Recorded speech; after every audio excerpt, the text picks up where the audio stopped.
What's upper Dub Nation? Rich with Let's Go Warriors here again, and we're gonna do a semi-deep dive on Paul George here with a little insidery update on Klay Thompson. Although, again, it's just speculation.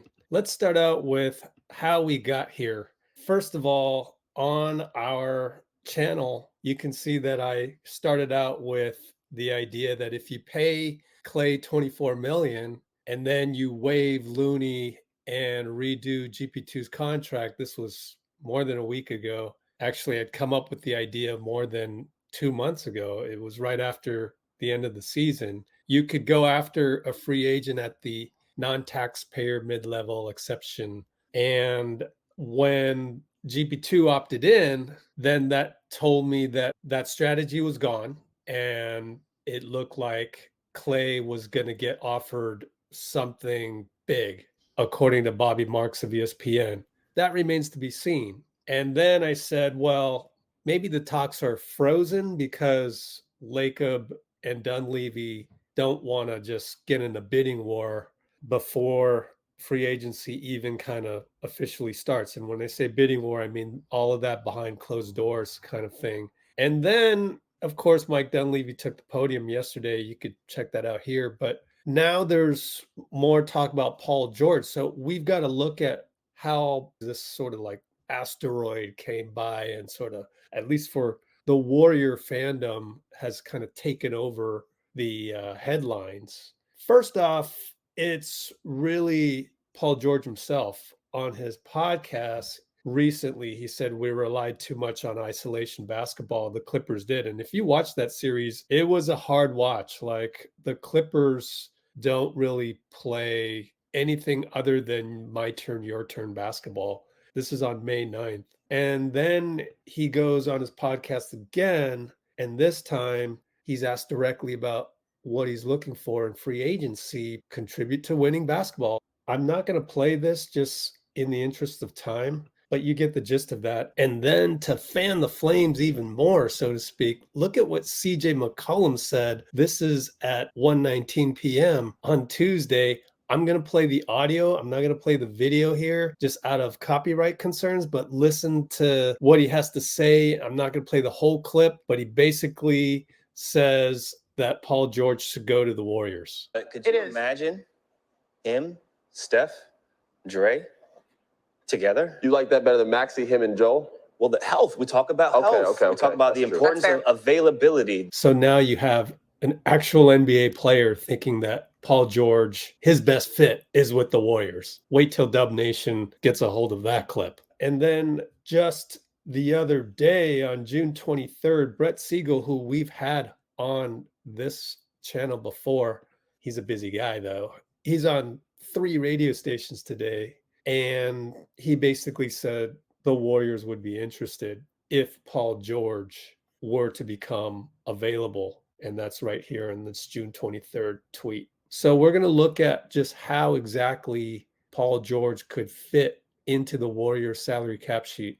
First off, back in 2017, Chris Paul was traded to the Rockets. And to enable that, he opted in to his player option. And this was because the Clippers weren't excited about paying Chris Paul a ton of money on his extension, which he eventually got from Houston. So he had to opt in to enable a trade for that to happen to a desired location, such as Houston. So let's take a quick look at the Clippers cap sheet. Basically, you got to know that Paul George is going to make $48.8 million. And there is some speculation out there from Marc Stein.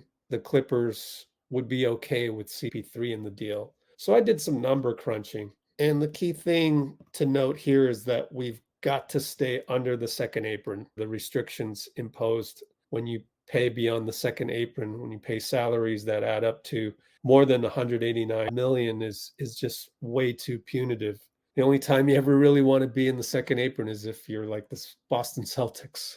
So here I assumed that CP3 would be in the deal. So I kind of took a slot right up here and moved Klay down a slot. So there's Paul George's $48 million salary. So who are you going to send out? You got to match this. So this is a formula here to add up the salaries so that the people that you list underneath CP3 at 30 million, you would not waive him. You would actually guarantee his contract. And the deadline for that is coming up this Friday, day after the draft. And I figure Clippers aren't going to want to trade Paul George to the Warriors unless JK is involved.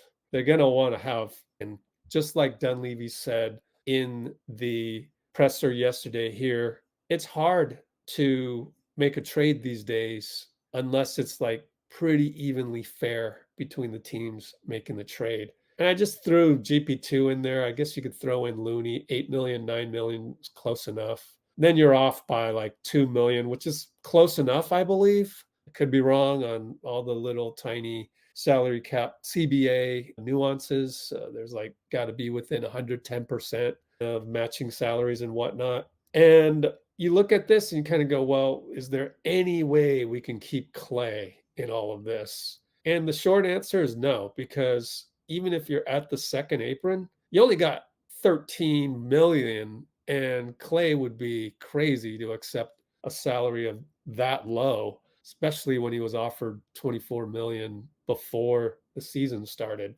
Now, the whole Kuminga justification, I guess that's kind of just another video out there, which I may not do. But the funny thing is that Paul George is kind of what you'd want JK to become. You do want guys like this, but in their prime, to be at the top of the salary cap sheet. You do want them making 50 million. That means they're worth that at some point. And we're not going to see those days of Tobias Harris and Timothy Mozgov, Luol Deng, those kinds of inflated contracts anymore when the cap spiked way back when. So typically from this point forward, you have very good GMs now. All 30 GMs are pretty good. Everyone who's making 50 million is probably worth it. You're going to get a few rare instances like Klay himself tore his ACL, followed by the Achilles, and he was making 43 million. So those are some exceptions related to injury. Porzingis, another injury situation. But for the most part, you kind of want guys on your team filling out your cap sheet that are like all NBA type guys or perennial all-star types. So I can see the justification for doing this deal for the Warriors, because fast forward is kind of where you want to be. And yet Steph is going to come off the books in the summer of 26. So it's going to be a tough choice if it comes down to that. I should say that Zach Lowe doesn't get the sense that the Warriors would ever part with Kuminga unless it's for a really top tier guy, like an MVP caliber guy. I'll let him say this, what he has to say. I won't play the whole thing, but we're talking like Giannis level. I just don't see any appetite there for them to trade Kuminga unless it's for like a player that is even a stratosphere above Paul George. So there's that. And Marc Stein also chimed in. So Brett Siegel, Clutch Points guy that has sources around the league, and also Marc Stein, who obviously also does, has been for decades. We have to keep a close eye on the situation of Paul George to the Warriors. But I just don't know how you would do this deal like without Kuminga. Like, why would the Clippers do that? They do have interest in CP3, but that alone is obviously not enough. And for the Warriors, you're going to be able to be under the first apron, which is not bad, but you're going to lose Klay Thompson for sure. Speaking of which, I had a Klay enthusiast send me these comparison numbers with Paul George. And this is a way to justify going after Klay Thompson rather than Paul George. But it's kind of just how it is with the salary cap situation and Paul George being able to guard very good guards and wings in the NBA with his wingspan and all of that. But offensively, look at these. Games played, 77 for Thompson, fifth most three-pointers by Paul George, fourth most for Klay. Free throw percentage is up there. And then even in 2023, PG only played 56 games. And so there's an argument to be made that keeping Klay Thompson would yield pretty high results still. But then we haven't talked about the defensive issues. But Eric G will talk about it. And he came on to our NBA Draft.net and Warriors Game 6 rewatch party. In the timestamps way down here, you can see that he came on board and we had a long talk about Klay right here. So I've attached just that portion. It's lightly edited, so kind of goes long. But the thing that I wanted to add was Eric G, he spends a lot of time in gyms, at AAU tournaments. He was told by someone in the know who happened to be at the same tournament that he was recently that Orlando is not interested in Klay. So Eric G speculates, and he wasn't told this, but he speculates that it might be Kentavious Caldwell-Pope. He's going to hit the open market. He's going to opt out of this contract and test the market and get paid more than 15 million, right? So we'll have to see what that number comes to. Everybody's talking about Malik Monk, 4 years, 78 million, but kind of really the big indicator out there is also Kentavious Caldwell-Pope. So I wanted to close the loop on Klay there. And I wanted to go through all the steps that led us to talking about Paul George at this juncture. So I hope this video was informative in that respect. I tried to stay away from too many opinions and hot takes. And that's what we do here at Let's Go Warriors. Just present the data and make sure you know where information came from. And then from there, just look at every possible scenario with good reasons and intentions, and thereby enjoying the process as it unfolds. And just us and Brate, we'll see you on the next live stream. I do want to tell you that we will go live again. It's an annual thing. We've done it now. This will be our 4th year in a row with special guests coming on board our live stream during the NBA draft on Wednesday. We have that. And then for the second round on Thursday, we will also go live with special guests. So here is Eric G with our discussion from the other night. Thank you so much, and we'll see you soon. Not to get off topic, but to get off topic a little bit, what do you think about Klay? Where's he going? Just your personal thoughts, since it's that time of year, and we want to talk to everybody about that, I guess, and just see what they think. Okay, well, first of all, I have no idea. I have no inside information on Klay. So this is just all speculation as, I guess, a Warriors fan and observer from afar. I think what's tough with Klay, I've said this before in the podcast, he's my favorite player of Warriors of all time. And it took, obviously, it was when he made the free throws in the finals that he took over for Chris Mullin for me. Yeah, my favorite Warrior. I didn't say greatest, but he is my favorite. It's hard to have Klay and Steph in the game at the same time, in my opinion, on the defensive side. They're just, at this stage of their careers, they're just too slow to have, and there's too many holes to fill that where to have two guys that really can't stop anybody. And we don't really have enough of other defensive anchors to manipulate that. So he looks worse, I think, with the Warriors than maybe some other teams. Now, offensively, we really do need him because we don't have enough shooting. He is a great floor spacer, but it makes it difficult because the other guy that's really bad on defense, which is Steph at this point, and I'm not saying they were bad at some point in their careers, I'm saying now, is better than him offensively and is even more of pulling guys away from the basket to let other guys score. So it's always going to be Steph over Klay at this point in their careers. Or in probably any point in their careers, it's always in terms of better player. I think he should not, as a Warrior fan, I think he should stay. But realistically, I think Orlando's a better fit. Why?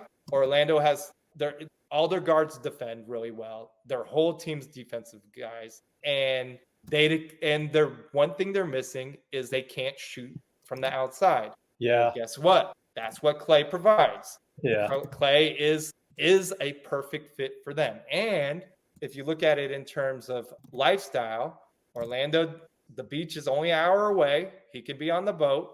He's playing for the Bahamas national team, working out with them. He'll be closer to the Bahamas. it's not like for him personally, it's not a bad fit either. Right. You know, and they're going to be in the playoffs every year. You can't guarantee that with the Warriors, with the West being so much more dominant than the East. So for the length of his contract, and he's going to pay less income tax. So they're going to give him more money. He's going to look better on the team. The only thing the Warriors can sell is legacy. Hey, you were on the same team your whole career. But to be fair, as a fan, and I think all Warriors fans, we're going to love Klay no matter what. Right. Now, what's hard is what do the Warriors do if Klay's not there? Is that better? Is that not better? That's a different question. But if you're asking me what I would do for Klay and what I, as a person, as for his people, go to Orlando. Yeah. If you're asking from Klay's perspective, if I were to advise Klay, I'd say go Orlando. If the money is what they're saying the money is. Yeah. The latest was Bobby Marks was saying 2 years, 70 million, which is just like, wow. With the new TV deal coming up, and also Orlando doesn't have to pay their players yet because they're all young guys. They're all making maximum what Kuminga will make next contract, which is a lot less. So yeah, Arbel is in denial, but that's okay. I've talked to Arbel offline about that. No, I mean, yeah, it all makes logical sense and all of that, and I hate to keep the rain pouring down, Arbel, listening out there, but my little insidery connection to Klay's camp, they've already mentally done the exercise of placing themselves in Orlando and imagining what that would be like. I mean, you got to anyways, but it is like a real type destinations. Like they're thinking about it. So, we'll see, right? You never know. And there's still another, let me do my math, 12 days, maybe 11 based on rumors, But yeah, everything you just laid out, yeah, it's a sobering analysis. So thank you for that. Dean wants to quickly ask you on the subject of Klay, what's the odds of the Magic winning the title with Klay? That's hard to say because they're all young guys that are coming up. Yeah. I mean, you're talking about Paolo Banchero, Franz Wagner. You're talking about who's the Gonzaga point guard that's really good defensively. They have a bunch of young, and then they have Suggs, and then they got Jonathan Isaacs that's considered the best defender in the NBA right now. Like he doesn't play a lot, so that's why he is, but he's considered by many as the best defender in the NBA. They have a team, and also the thing is it's easier to get to the Eastern Conference Finals than it is to get to the Western Conference Finals. Yeah. If you look at the teams stacked against them. Now, I wouldn't advise them to go to Philadelphia. Gotcha. Because that's another option they said. I don't think he meshes well with that culture. I don't think defensively they have the help. It's more that he doesn't have to even worry about playing defense for him. Yep. They'll hide his mistakes and they'll only accentuate his shooting. The other rumor is maybe the Rockets, but I don't see Houston either. I think if he's going to go somewhere, it's going to be somewhere that's in a different conference. That's why I think it's Orlando or the Warriors. Yeah. Yeah. And the only thing the Warriors can sell is nostalgia or match to contract, which doesn't. There might be some limitations there too. Yeah, we might as well touch on that. Looking this on the back screen here, would it make sense is it responsible to match that like with 35 million right here for if you're the Warriors? For how many years too? Yeah, for how many years? Let's see. I would say it's going to be at least 2 years. I would guess it's going to be 2 years plus a player option that he's going to want. Oh, okay.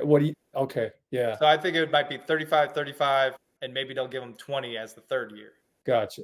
Oh, you mean Orlando or what the Warriors should do to kind of give Orlando? Orlando will do that, is what you think? I don't know. It's hard to say. I would imagine that Klay wants a 3-year contract. Gotcha. So yeah, interesting. And then when you look at it, if you bring back Klay, what about Moody? And if you bring back Klay, that's probably the end of Moody. He's not going to stay after because there won't be the playing time for him. I mean, there's other situations going on. You're going to have to pay Kuminga. You're going to have to either trade or pay Moody something. Yeah. So, but they will miss him on offense no matter what. Mm-hmm. Yep. No matter Klay, like I said, Klay is center of gravity. I think they were saying of all two guards, he was like second in the NBA. He shot almost 40% from three this year. There's a market for Klay Thompson. The problem is that what he does great is what Steph does great. And what Steph doesn't do so great anymore, Klay doesn't do great anymore. That's the problem. You said, what was the gravity stat? I think he was first or second for two guards, for wings in terms of like pulling opponents towards him. Wow, he was high up there. He was high up there. Don't quote me on it, but it was on like a second spectrum. Spectrum, exactly. Yeah. That's where they have all that. Dean's gonna fire the parting shot and go, well, same stuff applied to Tim Duncan. But what I appreciate about Dean is that no matter how, let's call it dark, the situation is, I mean, we as Warriors fans really want Klay to stay. But yeah, Dean will always come back with that last little light at the end of the tunnel. So appreciate that.